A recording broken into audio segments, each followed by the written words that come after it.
We've all seen the headlines. Donald Trump has voiced a desire to acquire many a foreign territory recently. Canada, the Panama Canal, and of course, Greenland. For the next 4 years, Donald Trump will be in charge of the US's military and foreign policy. So, it might be worthwhile to ask ourselves if Donald Trump actually follows through in any capacity on his Greenland takeover ambitions. What might that look like, and what would be the consequences? Well, there are 3 possible options available to Donald Trump.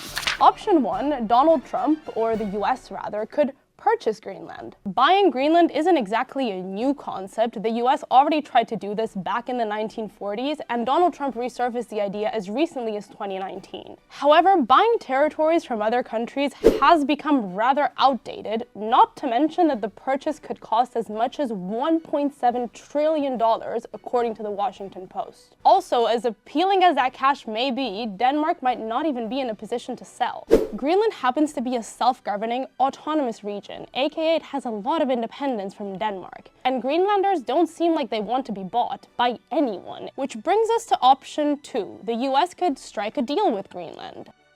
Potentially, this might actually be the most viable option, although it does still hinge on some very shaky premises. But hypothetically, the US could offer Greenland the financial means to achieve its independence, coupled with a free association treaty similar to the ones it has with the Marshall Islands, Micronesia, and Palau in the Western Pacific. So, if the US offered to take over all those responsibilities from Denmark, plus sort out Greenland's substantial deficit, while also granting it formal independence, maybe this could work out. But then again, the US would need to offer Greenland all these very expensive benefits, and Greenland would need to accept. Finally, option 3, force. Now, this last scenario is highly unlikely, of course, and it would involve a series of headaches so large, I'm just gonna let senior researcher Mikkel Olsen explain them for you. If the US was to use military force against a NATO ally, the international ramifications could be very, very considerable.